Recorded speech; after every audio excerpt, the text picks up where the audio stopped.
Assalamualaikum warahmatullahi wabarakatuh. Alhamdulillahirabbil alamin. Wassalatu wassalamu ala asrofil anbiya'i wal mursalin wa ala alihi wassohbihi ajma'in, amma ba'du.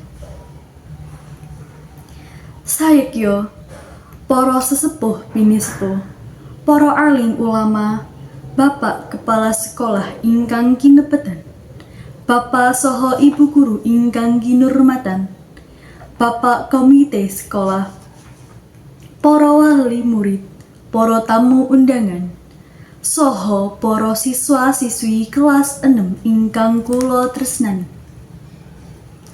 Sumangga kula aturi panjenengan sedaya ngaturaken puji syukur wonten ngarsanipun Allah Subhanahu wa Ta'ala, awit saking rahmat, taufik, saha hidayahipun. Sehingga kula lan panjenengan sedaya tasih diparingi kasarasan, kawilujengan, saha kanikmatan. Semanten saged mengkapel wonten ing papan menika kangge nderekaken adicara purna siswa kelas 6 sekolah dasar.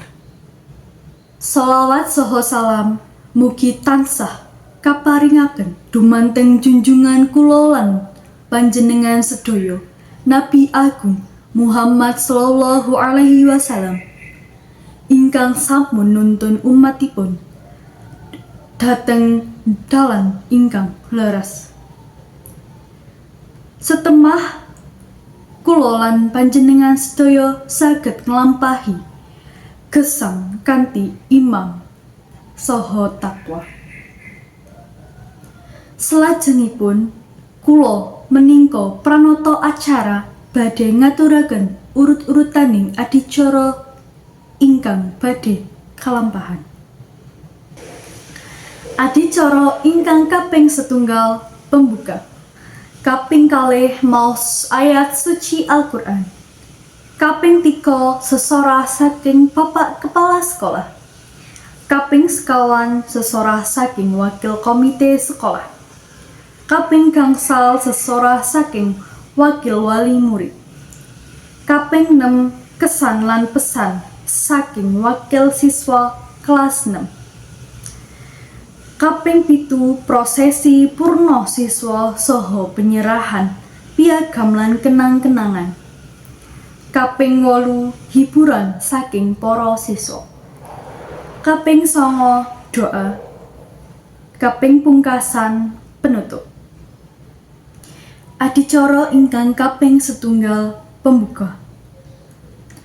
Sumangga kula lan panjenengan sedaya nderekaken kanthi maos basmalah sesarengan. Bismillahirrahmanirrahim. Adicara ingkang kaping kalih maos ayat suci Al-Qur'an dumanteng petugas wekdal saha papan kula aturaken. Adicara ingkang kaping 3 sesorah saking Bapak Kepala Sekolah. Dumanteng Bapak Kepala Sekolah Bapak Ilham Wahid SPD wekdal saha papan kula aturaken. Adicara ingkang kaping sekawan sesorah saking Wakil Komite Sekolah. Dumanteng ingkang kinurmatan Bapak Mustafa Ali wekdal saha papan kula aturaken. Adicara ingkang kaping gangsal sesorah saking Wakil Wali Murid. Dumanteng panjenenganipun wekdal saha papan kula aturaken. Adicara ingkang kaping 6 kesan lan pesan saking wali kelas 6. Dumanteng wali kelas 6 Ibu Arumi SPD wekdal saha papan kula aturaken. Adicara ingkang kaping 7 prosesi purna siswa saha penyerahan piagam lan kenang-kenangan. Dumanteng para petugas sumangga dipun lajengaken. Adicara ingkang kaping 8, hiburan saking para siswa. Wekdal saha papan kula aturaken. Adicara ingkang kaping 9, doa. Dumanteng ingkang badhe mimpin doa, Bapak Aji Mustafa, wekdal saha papan kula aturaken.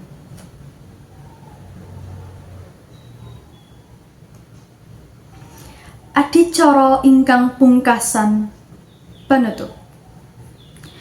Mekaten runtutin adicara ingkang sampun kelempahan menami wonten kekirangan utawi kelepetan angene kula nindakaken tugas meningka pranata acara.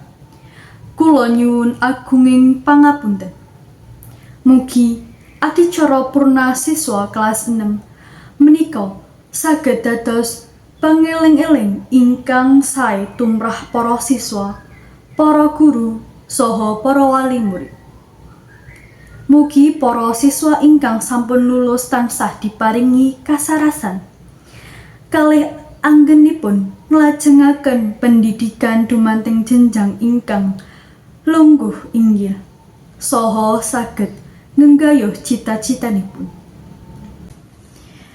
Mugi Allah Subhanahu wa Ta'ala tansah maringi rahmat, berkah saha pangayom dumanteng kula lan panjenengan sedaya.